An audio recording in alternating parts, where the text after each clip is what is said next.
Termina esta lectura en la palabra de Dios. En este libro de Juan leemos de la persona maravillosa de Cristo, el Verbo hecho carne. Leemos también del amor maravilloso en el cual envió Dios al mundo su Hijo. Porque así amó Dios al mundo que ha enviado a su Hijo unigénito para que todo aquel que en él cree tenga vida eterna y no perezca. Este amor maravilloso, una maravilla para Nicodemo, que no entendía un amor extendido no solamente a los judíos, sino a todas las naciones, al mundo y a muchos de toda nación. Entonces viene revelado el amor tan grande de Dios, quien va a buscar los pecadores extraviados. Van a buscar a ellos, a Dios, van a empezar ellos a buscar a Dios. No, es como dice este capítulo, que Dios busca los adoradores, que lo van a adorar en espíritu y en verdad.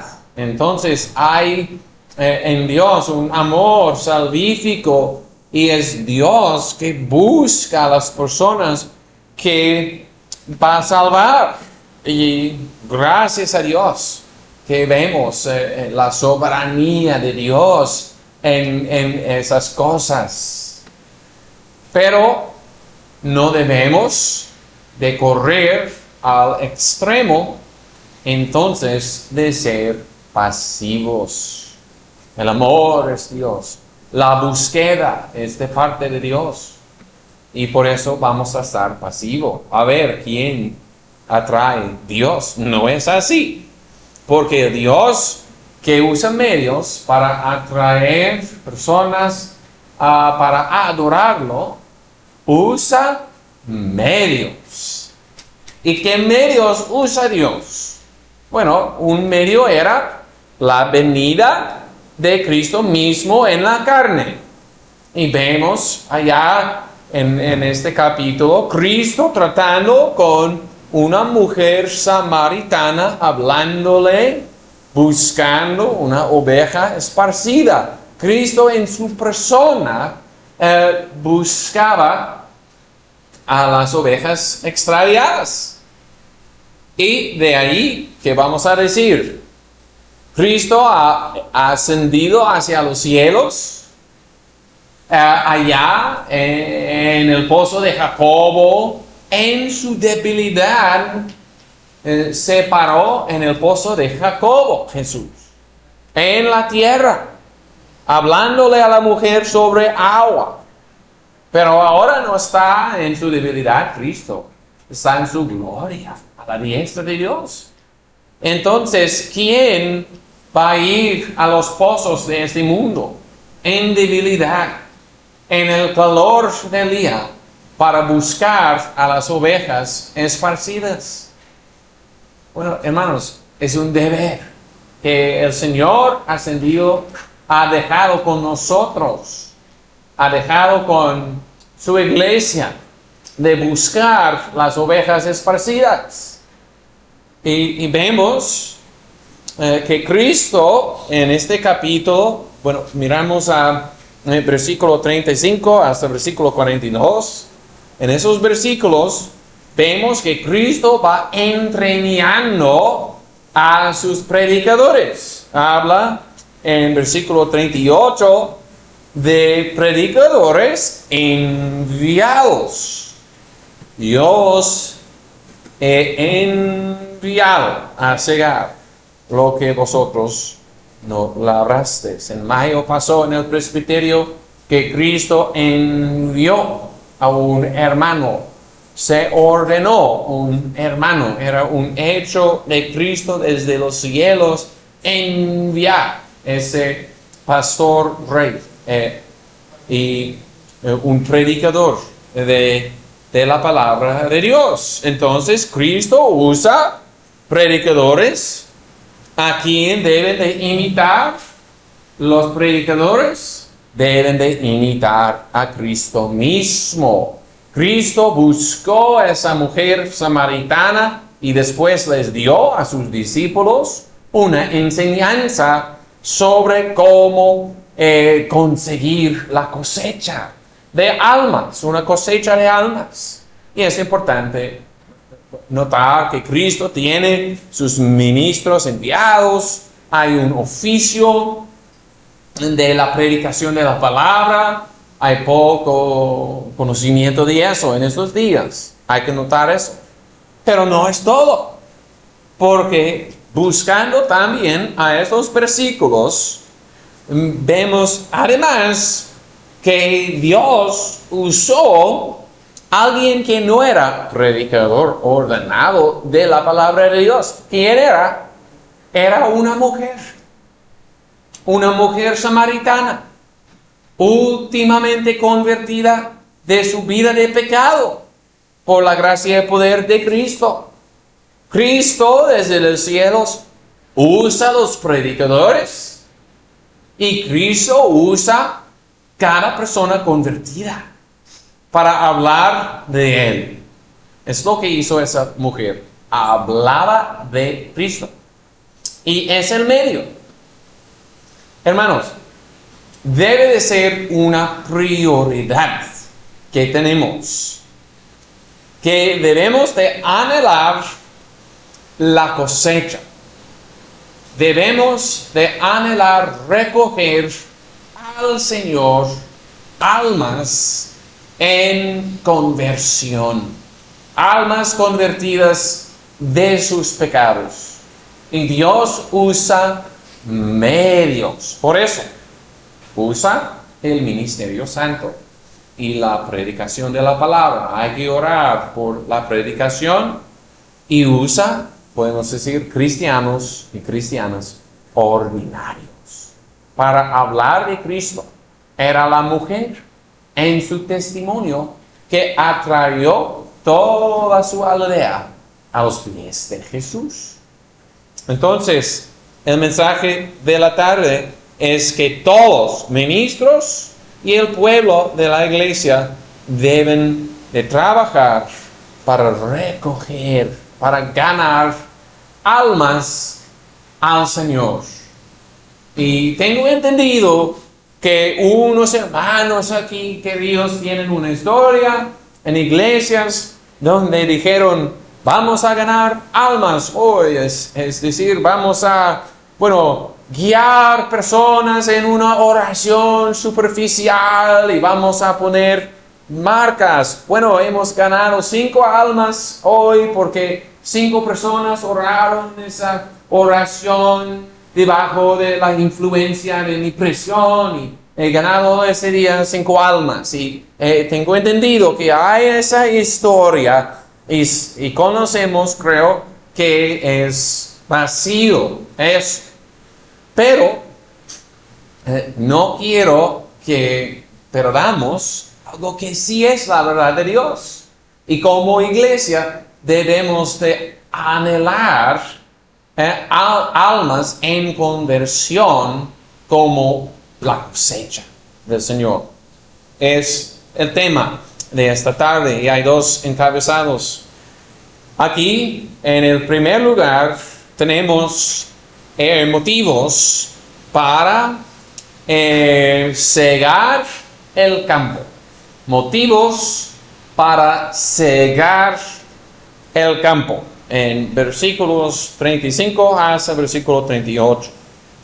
Y un motivo es que la siega está lista, o la cosecha está lista, el campo está blanco.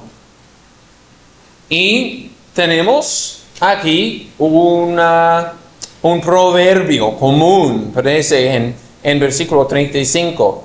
un dicho común. ¿No decís vosotros, aún faltan 4 meses para que llegue la siega? Era un proverbio y anhelaban la siega en ese tiempo. Y tenemos unas cosas aquí. Hay un tiempo cuando la siega está lista o el campo está blanco espiritualmente. Algo pasa físicamente en un campo. Se va madurando la siega, pero hay lo mismo espiritualmente, como dice aquí el Señor. He aquí os digo, alzad vuestros ojos y mirad los campos, porque ya están blancos para la siega. Hablaba de personas. Hablaba en ese momento de esa ciudad samaritana. Hablaba a sus discípulos antes que habían venido esos samaritanos a los pies de Jesús. Todavía no estaban convertidos. Solamente venían a oír la palabra de Cristo. Pero Cristo dice que la siega está listo, los campos están blancos. En el mundo natural, el trigo tiene que madurar antes que la siega. Espiritualmente y usualmente hay un orden que usualmente Dios usa. Y Dios prepara personas para su palabra. Y no digo que alguien se puede preparar. No digo que alguien se puede hacer digno de la gracia de conversión, porque no hay méritos del hombre que entran en la salvación. Pero digo que Jesús, saliendo de Jerusalén, viniendo a Samaria, dijo que los campos estaban blancos para la siega. Y hay condiciones varias en un pueblo. En Jerusalén tenían mucho de la palabra de Dios. En Samaria tenían poco de la palabra de Dios. Y mucho mejor tener poco de la palabra, pero con un apetito para más. O un sentido que no entiendo y ocupo un Salvador. Mucho mejor eso que pensar, y ya entiendo todo, soy religioso y no necesito un Salvador. Hay un orden que sigue el Señor en su providencia. Hay ocasiones cuando la siega ya está lista. Por ejemplo, escuchamos historias de los misioneros y entran en un pueblo que nunca habían escuchado la palabra de Dios y corren rápido la palabra por la hambre que tienen el pueblo. Es la obra del Señor hacer blanco el campo. Hay un tiempo cuando está lista la siega, y ese tiempo puede venir rápido, porque dice el proverbio, no decís vosotros, aún faltan 4 meses para que llegue la siega. He aquí os digo, alzad vuestros ojos y mirad los campos, porque ya están blancos para la siega. En cosas espirituales, el Señor usualmente sigue un orden en su providencia Pero en cosas espirituales no hay los límites de los tiempos. El Señor puede preparar un pueblo rápido para la entrada de su pueblo en una sociedad. Por ejemplo, el carcelero entre los filipenses no parecía preparado para la palabra de Dios, era simplemente un carcelero, pero pasó un terremoto y tuvo ganas de entender la senda de salvación. Y el Señor puede hacer blanco el campo rápido, antes que pasan 4 meses. ¿Qué aplicación tenemos de eso? Hay que orar al Señor. Oh Señor, haz blanco el campo. Pon un hambre espiritual en los corazones de muchos. Prepara nuestra ciudad con un apetito espiritual.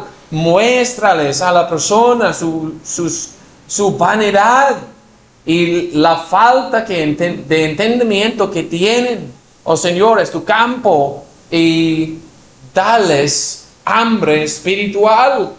Y Cristo nos manda para ver estos campos. Dice el texto: alzad vuestros ojos y mirad los campos, porque ya están blancos para la siega. Alzad vuestros ojos es mandamiento de Cristo.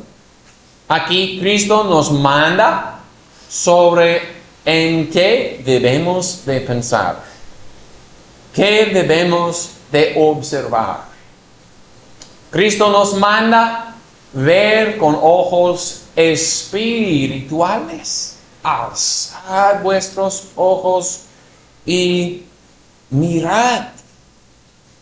Naturalmente, no observamos cosas espirituales. Los discípulos de Jesús fueron a esa ciudad de Samaria para hacer ¿qué? Para comprar comida, como dice versículo 8. Entraron en el supermercado samaritano. Pensaban en comida, vieron los precios, escogieron que iban a comer y volvieron con una compra. No pecaron, no es pecado ir al supermercado, no es pecado comprar la comida, es necesidad. Pero tenían su enfoque en cosas físicas. Y volviéndose, les dijo Jesús: alzad vuestros ojos y mirad que el campo ya está blanco. Hay que alzar la vista, hermanos. Si tenemos cosas físicas, hay que ocupar la mente en tales cosas, pero la tendencia es olvidar las cosas espirituales. Ojalá que tengamos ojos como los ojos de Jesús en este mundo. Caminando en este mundo, ¿qué vio Jesús? Vio las oportunidades espirituales. Y hay que confesar con vergüenza al Señor. Muchas veces caminamos en este mundo y no pensamos en oportunidades espirituales. Pero viene Cristo en la palabra diciendo: alzar la vista, que el campo ya está blanco.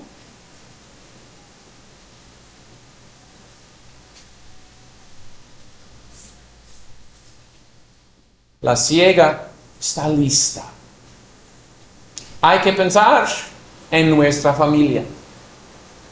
Hay que pensar en la ciudad donde estamos. Hay que pensar en qué hace el Señor? ¿Dónde va el Señor abriendo puertas para su palabra? Hay que observar lo que hace el Señor y empujar la puerta, primero en oración, después compartiendo la palabra.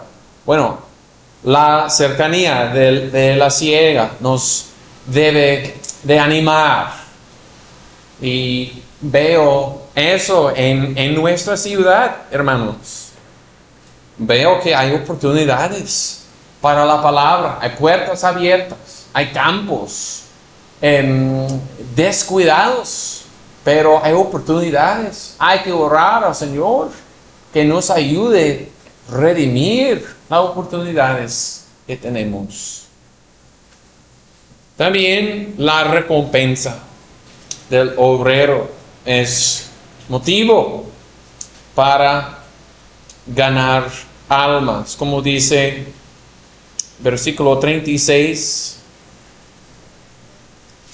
Y el que siega recibe salario y recoge fruto para vida eterna. El que siega recibe salario. ¿Por qué debemos de hacer cuenta de ganar almas al Señor? ¿Por qué es una prioridad? ¿Por qué? Bueno, es porque el Señor abre oportunidades en su providencia, nos pone en campos blancos. Otra razón es porque hay una recompensa. Y el que ciega recibe salario. Por ejemplo, pensando en el pastor, el ministro de la palabra. Sí, el pastor tiene derecho de recibir sus necesidades. Vive por predicar el evangelio, así dice Pablo, es una verdad de la palabra de Dios. Pero ese pago no es su salario real. El Señor paga a sus siervos en almas. A este lado se paga en pesos, a ese lado se paga en dólares. Pero el siervo de Dios recibe su pago en almas ganadas al Señor. Es lo que dice el texto. El que ciega recibe salario y recoge fruto para vida eterna. Es decir, cuando el Señor usa, sea un pastor, sea un cristiano ordinario, y compartiendo la palabra para convertir una persona al Señor, en eso hay un salario que dura hasta toda la eternidad. Madres, padres, compartiendo día tras día la palabra con tus hijos, como el Señor bendiga su palabra, como te use para convertir un alma, vas a recibir un pago que va a durar hacia toda la eternidad.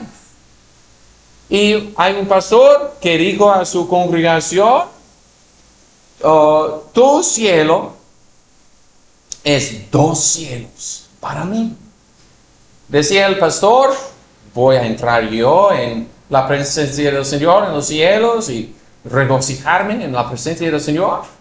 Es un cielo para mí, pero viéndote, gozando también en la presencia del Señor, es otro cielo para mí. Es como un segundo cielo.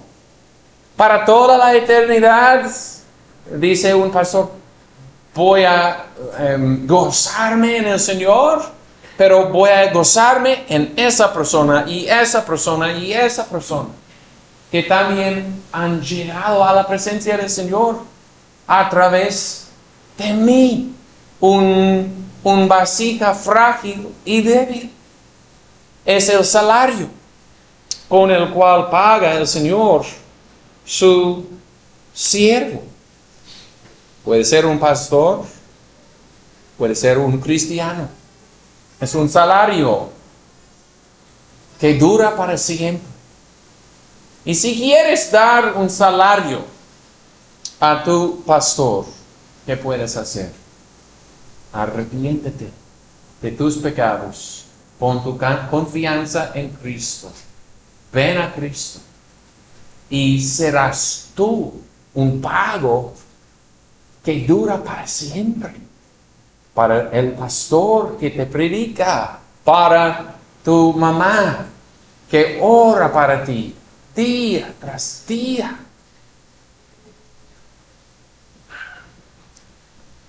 Fruto que dura para vida eterna.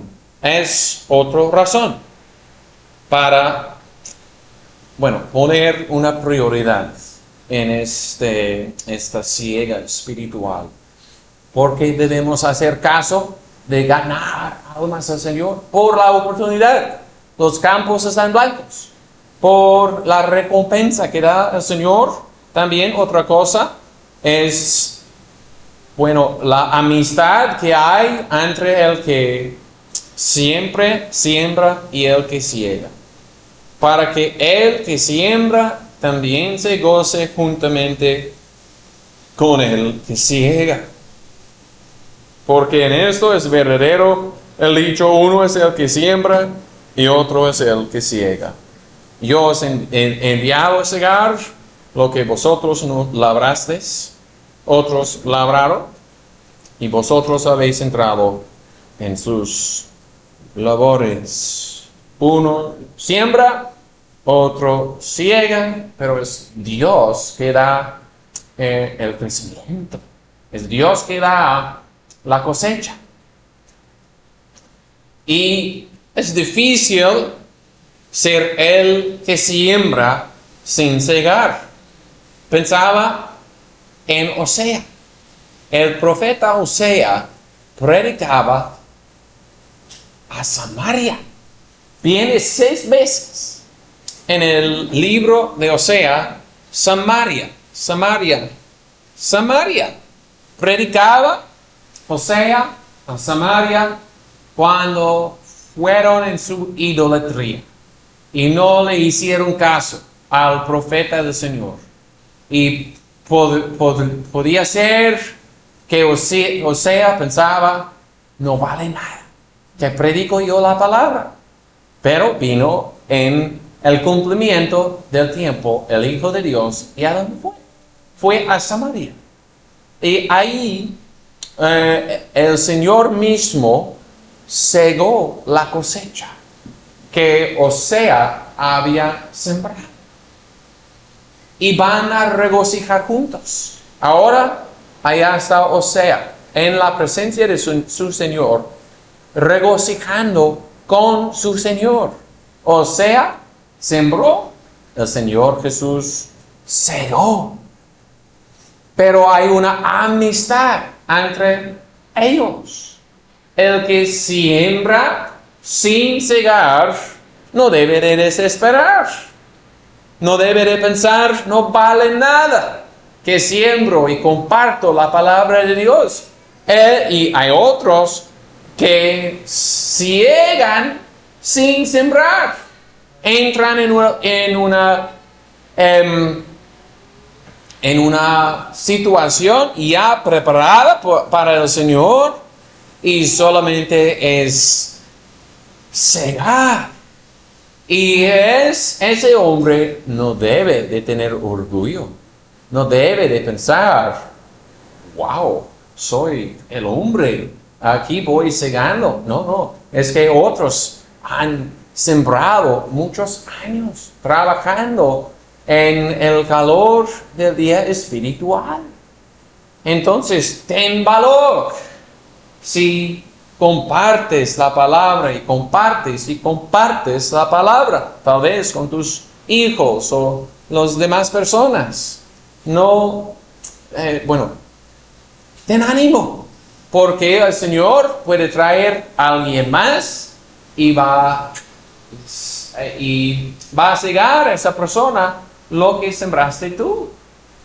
O si intentas abrir tu boca para el Señor, ten ánimo, pensando tal vez esa persona, no conozco yo, pero esa persona ha recibido ya muchas veces la palabra de Dios por alguien que sembraba y voy a entrar y va a pasar fácil, que voy a cegar lo que alguien sembró.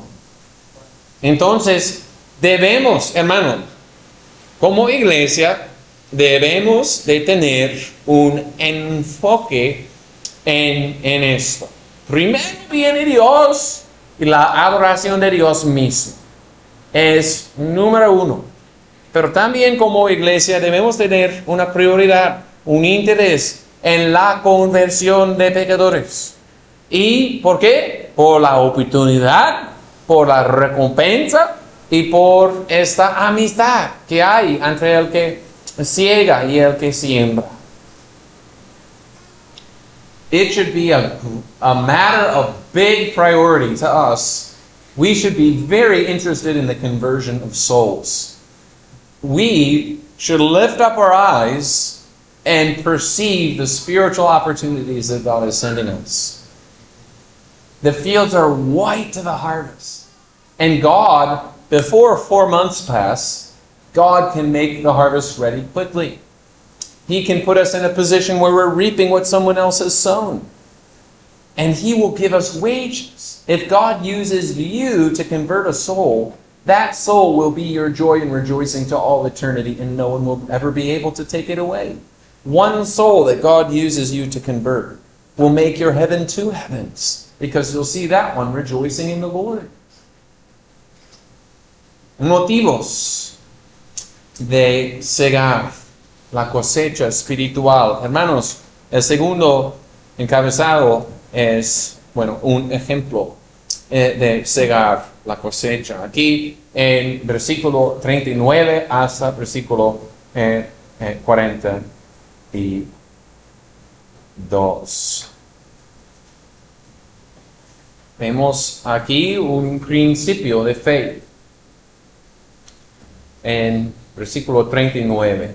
Y muchos de los samaritanos de aquella ciudad creyeron en él por la palabra de la mujer que daba testimonio diciendo, me dijo todo lo que he hecho. Muchos creyeron en él. Y la Biblia habla de tipos diferentes de fe. Hay una fe meramente histórica, que no es una fe salvífica. Sin embargo, dice que muchos creyeron en él. Parece que los discípulos entrando en la ciudad no llevaron a nadie a Jesús. Solamente llevaron la comida a Jesús. Pero esa una sola mujer fue a su ciudad, confesó a Cristo entre sus vecinos y muchos creyeron por su palabra. Y nos muestra que la ciega viene de Dios. No es, Pedro es un apóstol fuerte y va a convertir una ciudad. Juan conoce bien a Jesús y por la palabra de Juan, él va a convertir a muchas personas. Parece que Pedro y Juan y Jacobo no convierten a nadie en esa ciudad. Pero esa mujer llevó muchas personas a creencia en Jesús. Hermanos, no debemos de esperarnos. No debemos de tener ideas pequeñas de lo que puede hacer Dios, porque muestra el poder de Dios que muchos creyeron. un principio de fe y que es el fruto de la fe. Viniendo pues los samaritanos a él, le rogaron que se quedara con ellos. Y se quedó ahí 2 días. Cuando hay fe, hay hambre espiritual. Vinieron y pidieron a Jesús: danos más de tu presencia y de la palabra de Dios. Una fe salvífica es una fe que busca a Cristo con hambre y sed espiritual. Y pasa en tiempos de avivamiento. Cuando dicen el pueblo: danos más de la palabra. Danos más sermones. Ha pasado en tiempos de avivamiento que un pastor ha predicado hasta la medianoche. Y la gente no se van, se quedan en la iglesia. Danos más de la palabra. No digo que podemos hacerlo cada día hasta la medianoche, pero digo que la hambre espiritual es algo que el Señor pone en el corazón. ¿Tienes tú hambre espiritual? Ojalá que nos dé más hambre espiritual.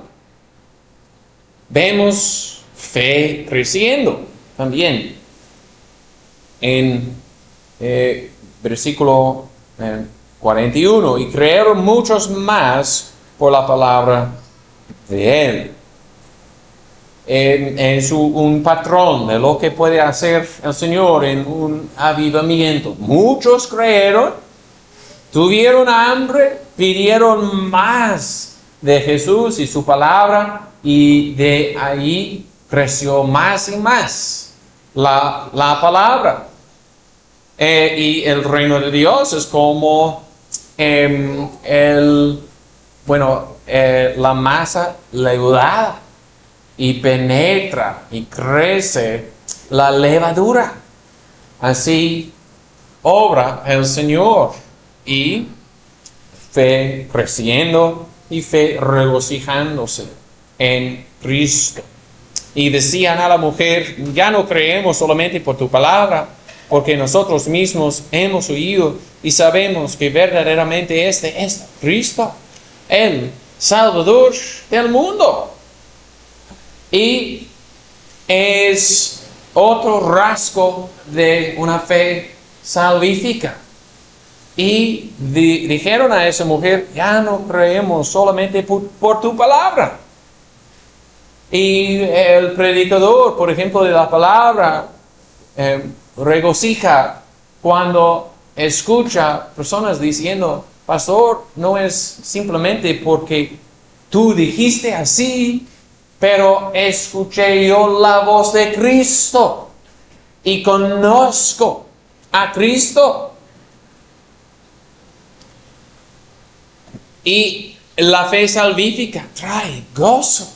Nosotros mismos hemos oímos la voz de Cristo mismo, y sabemos que verdaderamente, porque en la fe hay una certidumbre.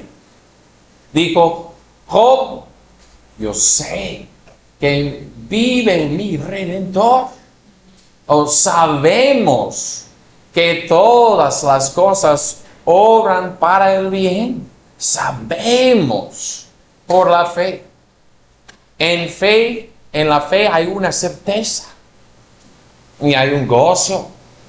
El objeto de su fe era Cristo. Este es el Cristo, el Salvador del mundo. Descansaron esos samaritanos en Cristo como un Salvador de sus pecados. No simplemente como el que hacía milagros o que conocía los secretos del corazón de esa mujer, sino descansaron en un Salvador. Y dicen: el Salvador del mundo. Es el testimonio de esos samaritanos. Vinieron, encontraron a Jesús y testifican. Y su testimonio ha llegado este día a este lugar.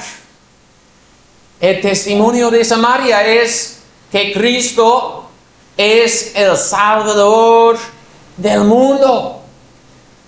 No imagino que en Samaria hablaban español, pero aquí en español y en México, una tierra desconocida por ellos de Samaria, no supieron que iba a existir el país de México. Pero aquí en México ha llegado el testimonio de Samaria. ¿Y qué es este testimonio? Que Cristo es el Salvador del mundo. Es decir, no hay otro Salvador. No hay salvación en ningún otro nombre. Tus obras no pueden salvar. No hay salvación en la Virgen María, ni imágenes. Hay salvación en Cristo y en Él solo. Es el Salvador del mundo. ¿Y qué es el mundo? Es un lugar feo y pecaminoso. El mundo está en contra de Dios. Es el Salvador de pecadores. Es el testimonio de Samaria.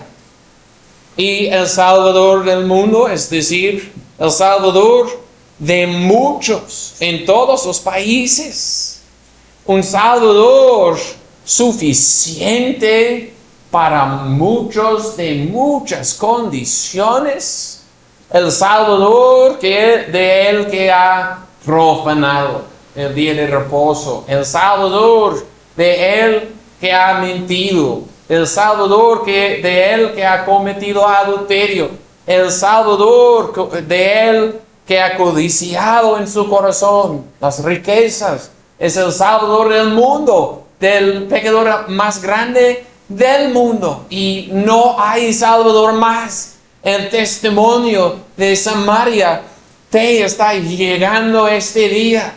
Escucha la voz de Samaria. Cristo es el Salvador del mundo. Es hora de poner tu confianza en el único Salvador que hay. Hay que correr a este Cristo. Si corrieron ellos de Samaria por el testimonio de la mujer que dejó su cántaro, corrió a la ciudad, publicó allá, he encontrado el Cristo, el Salvador. Vinieron, rogaron a Jesús, quédate con nosotros. Y quedó 2 días. Si escuchas esta palabra, Cristo el Salvador del mundo, y no vienes a este Salvador, y continúas en tu pecado o en un sueño espiritual, sin haciendo caso de la palabra de Dios, estos samaritanos te van a condenar en el día de juicio y te van a decir: gritamos desde Samaria que Cristo era el Salvador del mundo y nuestro testimonio llegó a tu país y ciudad y no hiciste caso, y es justo que vas a perecer para toda la eternidad en el infierno. Ojalá que no sea así en tu caso. Más bien, ven a Cristo, ven a Cristo.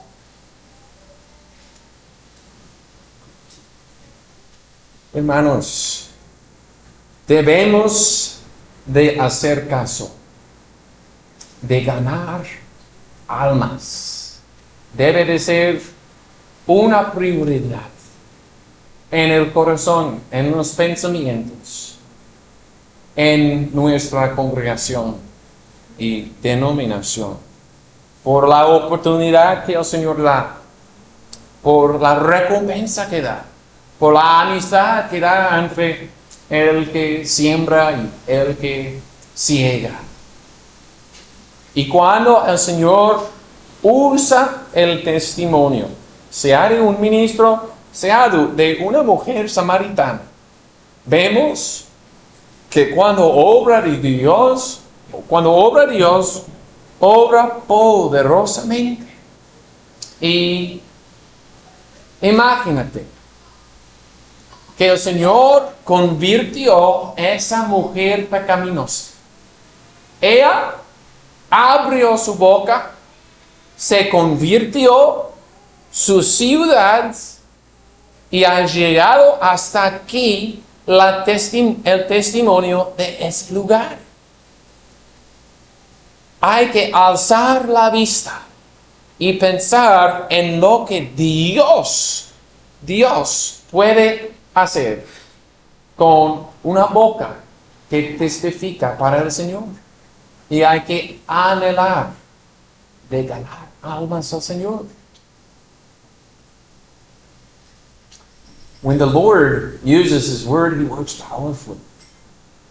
John and Peter and James went to the city and they just went grocery shopping.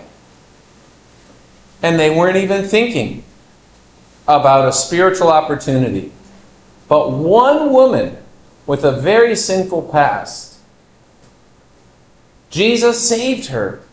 And she talked about the Christ who had saved her, which converted an entire village.